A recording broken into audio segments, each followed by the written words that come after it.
everyone. Welcome to another edition of PowerCore Productions and Podcastings. And in today's video, we're going to be continuing Spy X Family Project W.E.B. What If Loid Forger was Spider-Man Noir? Season 1, Part 3.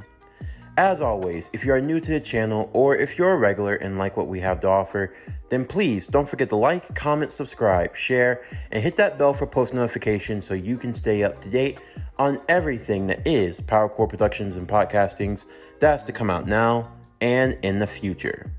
Where we last left off with our story, Loid has seemingly gotten past the first hurdle in Operation Strix, getting Anya into Eton College. However, this time around, things are not going to be as easy as Loid expects. Not only does he have to balance between being a spy and being a family man, but now he has the growing popularities of being the superhero of Ostania, of all things, when he's a spy for the country of the West. However, how will Loid juggle and balance these multiple identities and responsibilities? The responsibilities to his family, the responsibilities to his country, and surprisingly enough, responsibility to the people of Ostania. As we all know, with great power comes great responsibility. But anyway, as always, sit back, relax, and enjoy the show.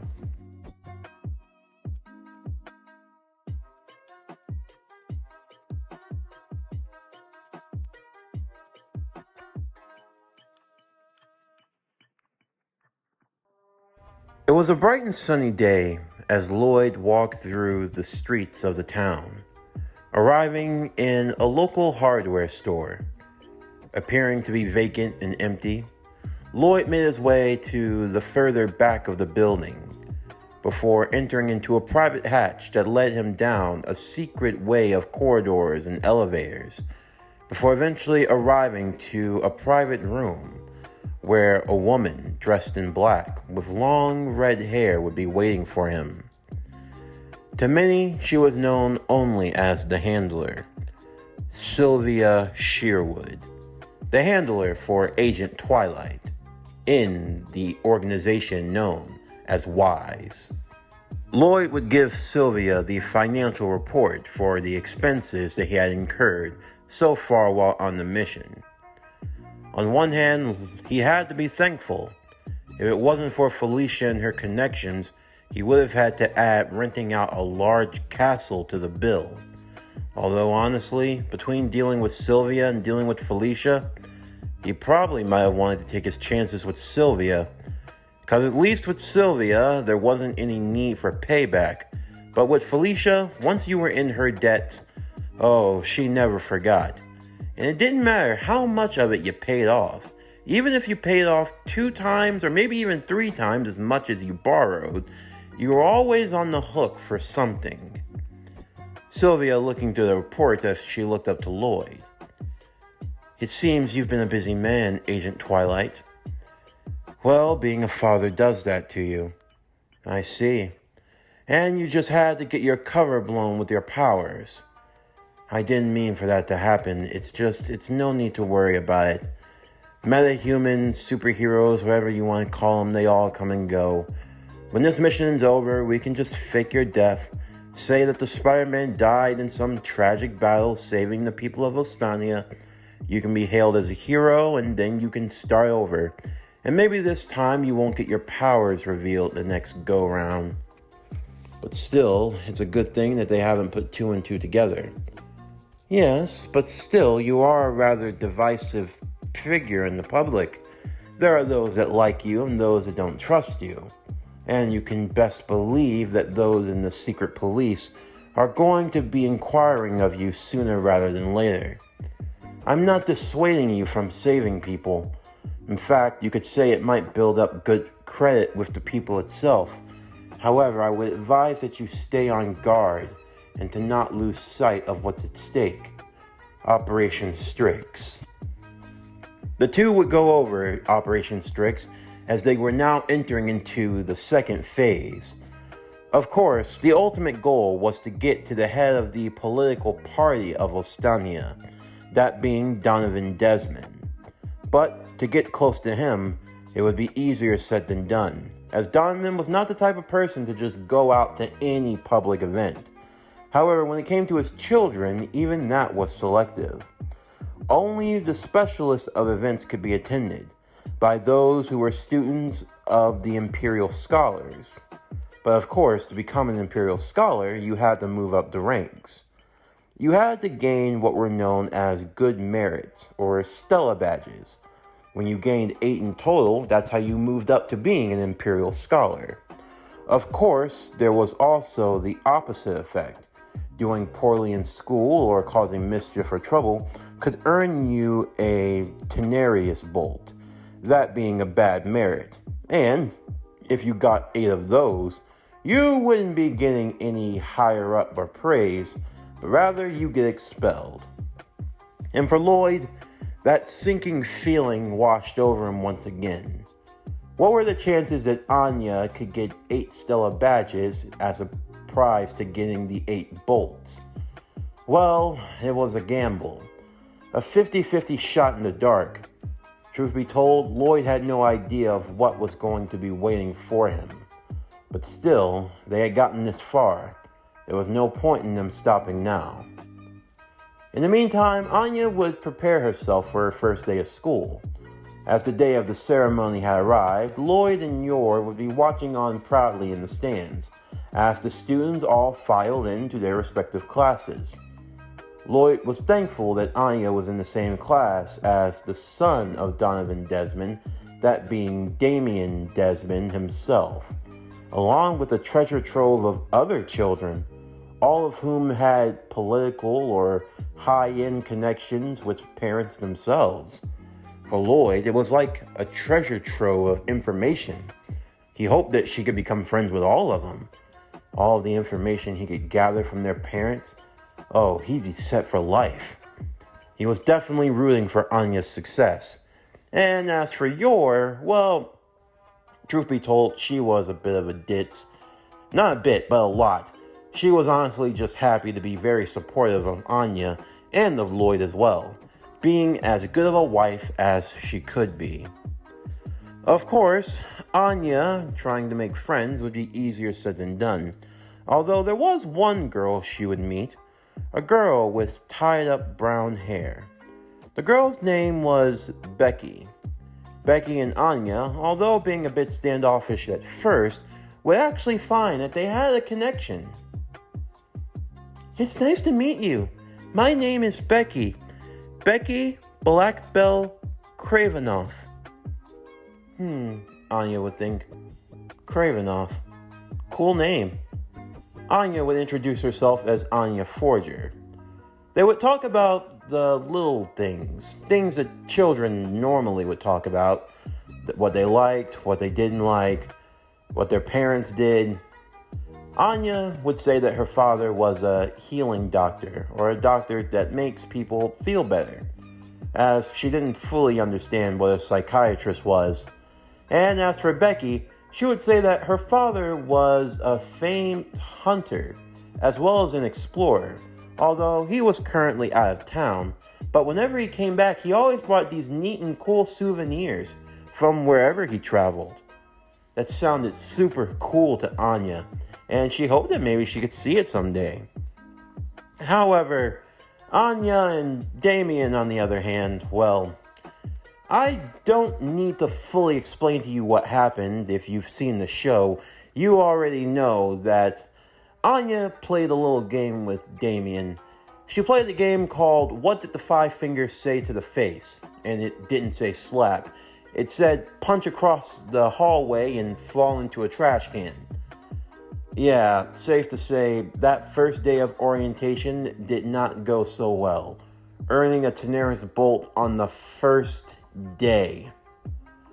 Well, Loid would think, thankfully there's only 7 more strikes to go. How bad could it possibly be, right? Right.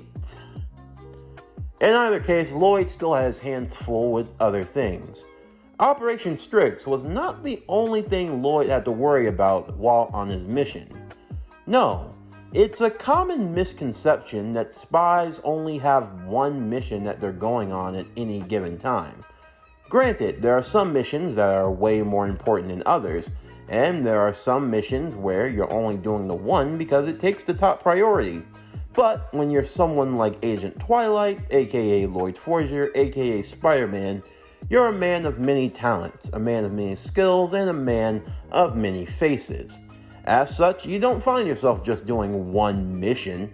No, you're doing multiple missions, many missions at the same time. Operation Strix is like a marathon, but there are other missions that are kind of like sprints. They all range from foreign affairs, sabotage, stopping some bandits, some smugglers here or there, all in the name of world peace. And thankfully, Loid had a persona that seemed to be able to operate without any need, worry, or concern. That being in the form of Spider-Man. The people of Ostania would be astounded every now and again when they saw the figure in black swinging through the rooftops, moving from building to building. Whether he were busting up a crime ring, dealing with some supervillain of the week, like today when he came face to face with someone calling themselves the Shocker. Here's a shocker. Wasn't all that impressive. Pretty dangerous, but still not all that impressive. Even still, though, the people of Ostania weren't sure how to feel about Spider-Man. Some people loved him, some people hated him, some people were indifferent towards him. Some people saw him as a menace, some saw him as the guardian angel of the East. Of course, there were higher-ups, though, that had their own discretions. You see, in this world, the idea of metahumans, people with supernatural abilities, they're all far and few between. There's a thin line between fiction and reality, and superheroes kind of walked that gray area. There were those who claimed they saw beings that were larger than life, those who were just telling tall tales. You never knew what you were going to get, and you never knew what was real or what was fake.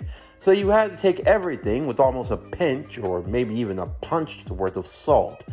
Because just when you thought you had gotten down to the end of the rabbit hole, you never realized just how far the labyrinth lied.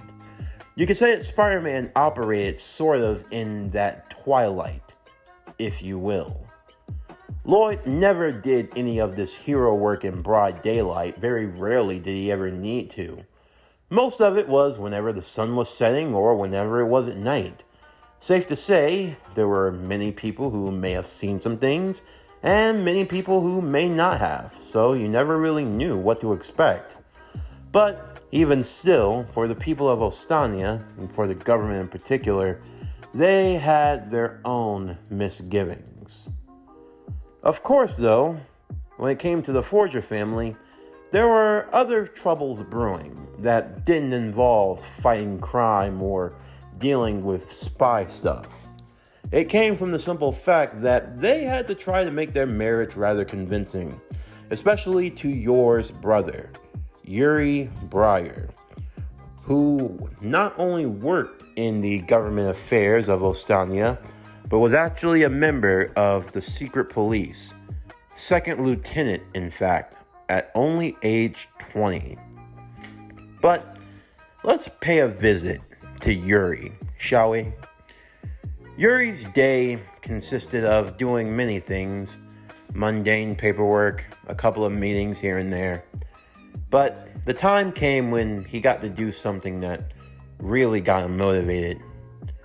The young lieutenant walked into a private room. A man was tied up. He looked like he had been beaten and bruised pretty badly. The first lieutenant, an older man, had decided to excuse himself. He'd gotten as far as he could go, and now he was leaving it in the hands of the youth. As the older lieutenant would go out for a cigarette, though, he would be met by a couple of others in the service, all of the employees sitting together. Many of them asked why Yuri had been moving up the ranks as quickly as he was, what made him so special. The lieutenant took a drag of his cigarette, though, as he continued to speak to his fellow comrades. The boy is different. He's not like the rest of us. Safe to say, he's what you call a meta. Wait, what? Look, you didn't hear it from me. And if you go blabbing about what happened, you'll suffer the same fate as that man trapped in there with him. But I didn't think they were real. I thought they were just... Technically speaking, they aren't real. It's not like we can just have them walking about in society. No, we have people on the force who have special abilities, if you will. They're able to do things, get certain jobs done, and leave no trace left behind. I don't know what Yuri's gonna get, but I know one thing: when it's over, all that's going to remain is ash and bone.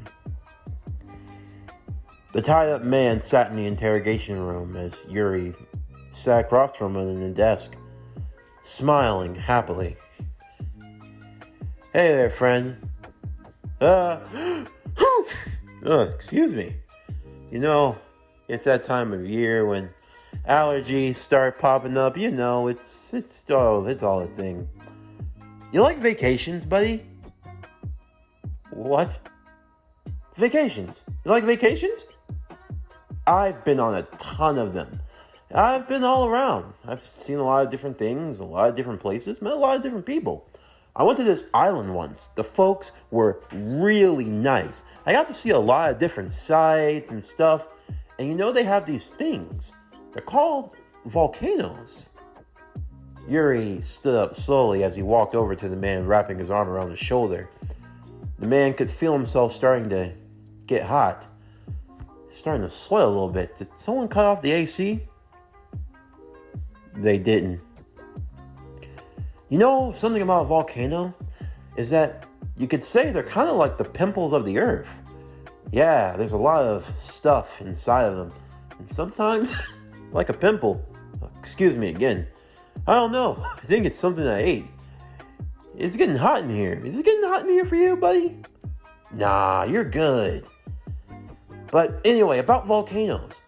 They have this stuff in there called magma. Now, misconception, magma, lava, it's here or there, tomato. A lot of people think that when you get covered in magma, that you die instantly. The man could feel his shoulder starting to burn, as if something were searing through his clothing and starting to melt his skin. He could see the hand of Yuri beginning to glow a bright, ominous red, a golden hue around it. You know, it's not that simple, my friend. You don't just die when you get covered in stuff, no. Your skin, it gets cooked almost instantly. But your muscle fibers, they still work. The blood, it starts to boil, but eventually it starts to burst open and pop. Every feeling, sensation, agonizing, torturing, as it burns through layer upon layer of your muscle fiber, cauterizing it at the same time, beyond all compare. I mean, I don't need to tell you, no amount of skin grafts are going to save you in this regard. But then we get to the good part. It gets down to that underlying layer of skin. Please, I don't know anything. Please, make it stop. Shh. Don't worry, my friend, don't worry. I'm not gonna do you like that. That'd be too good for you. You see, I love this country. I love the people in it, especially my sister. She's amazing. Wonderful cook, wonderful girl. And when I think about scum like you, the people like you that would betray this beautiful country, betray your family. You got a family, don't you? Don't you? Ah! Yes.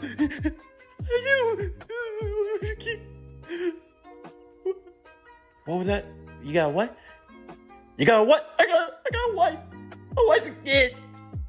I got a wife and kid. A wife and kid? You got a wife and kid? But I was told that You were stepping out on your family. You were betraying country secrets for extra pocket money to play around with your ladies of the night. I'm just so confused. I thought you loved your family. You loved your family, don't you? Yes. Oh God. Oh God. Oh no, I wouldn't be calling to God right now. Because you see, right now, the person holding your life in their hands is me.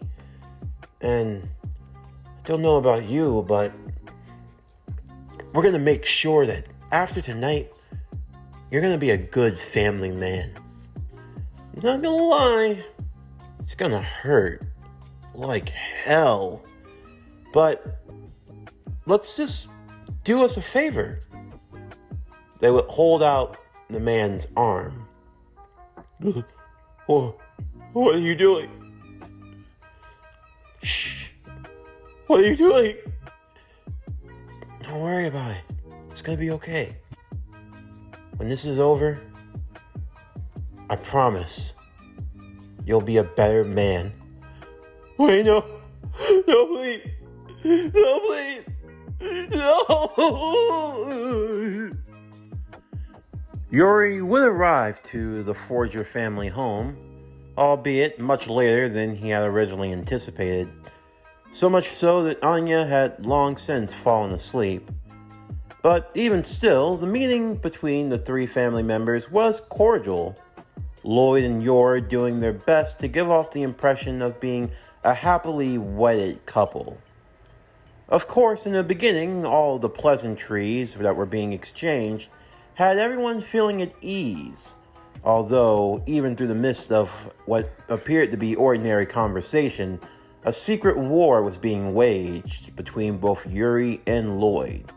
Loid attempting to uncover any secrets that Yuri might reveal about himself, even though Yuri thought he was being as careful as possible when dealing with someone like Loid, even saying the most mundane of sentences, things that you think wouldn't matter all that much.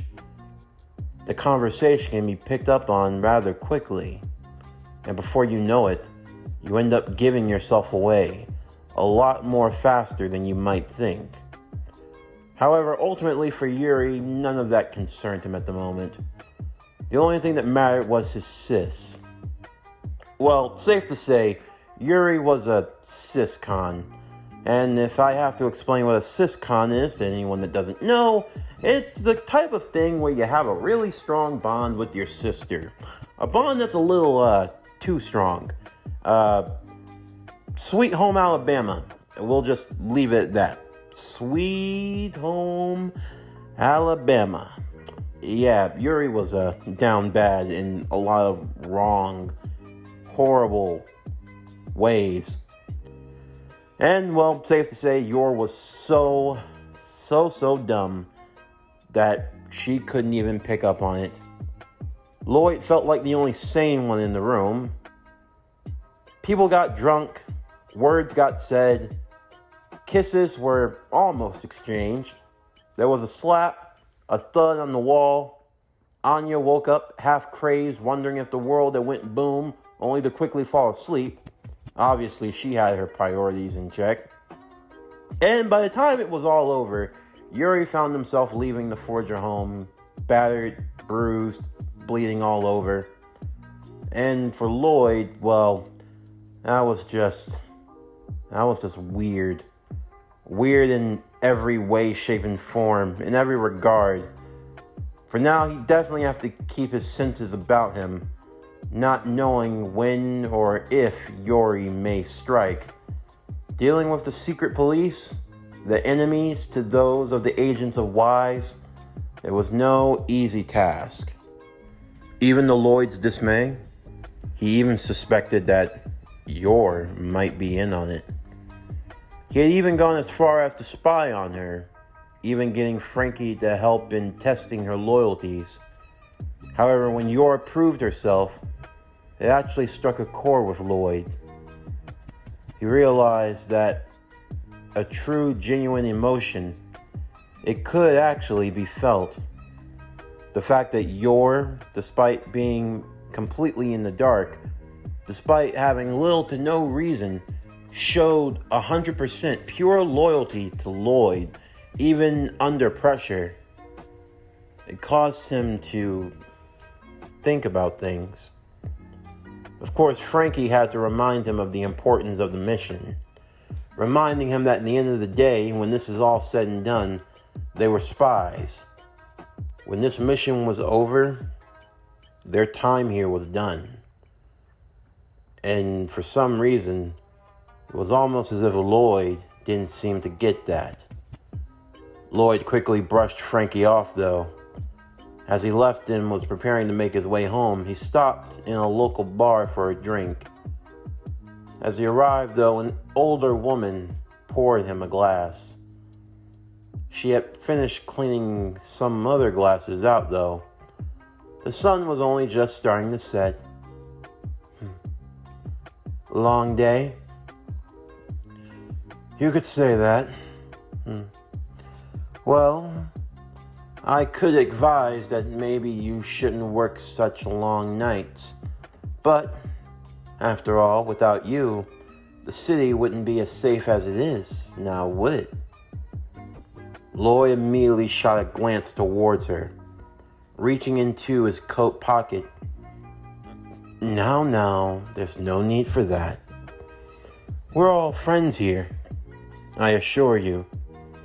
You don't need to worry about me. Who are you, and what do you know? I know a lot of things. I know that you are a man of many talents, a man of many faces, a man of many secrets. Who do you think I am? It's not about who I think you are, it's about who do you think you are. Tell me, who are you really? Are you the family man? Are you the spy? Or are you the hero? What does she know? Loid would think. She knows I'm a spy, but she knows I'm a hero. She knows I'm a family man. Have you been watching me? I've been watching you for a long time. Longer than you might think. What agency do you work for? I work for none. I don't dabble in your world. No, I'm nothing but a spectator. But I know you. I've known you ever since that day. The day you came into contact with it. You remember.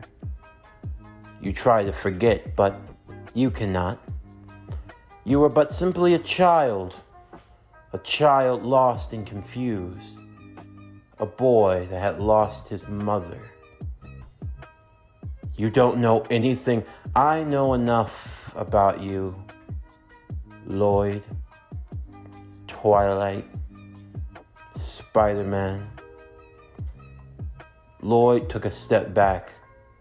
He wasn't sure what to do in this moment. Against this older woman, was he in danger? Was he supposed to run? What was he supposed to do? If she knew this much, what about Yuri and Anya? As Loid went running out of the building, the older woman smiled. Loid, Twilight, Spider-Man, man of 1,000 faces. You've lived multiple lives, and yet you don't even know who you are. But you will. The world will need you to.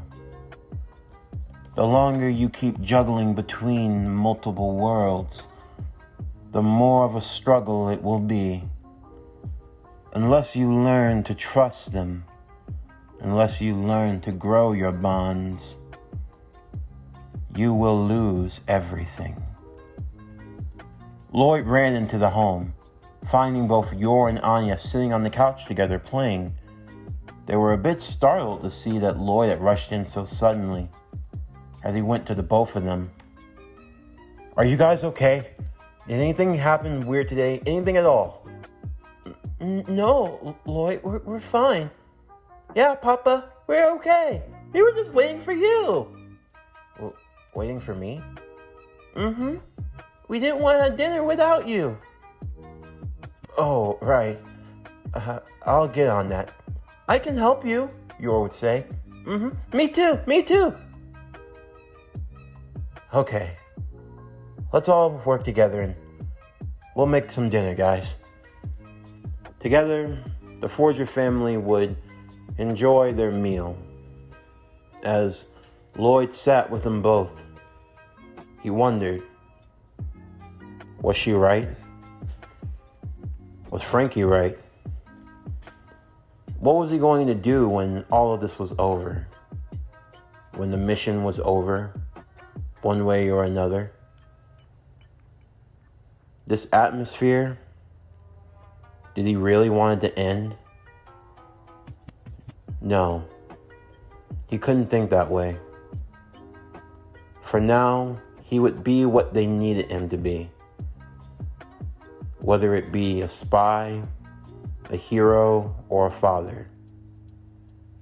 Until the mission was over, he would be whatever they needed him to be.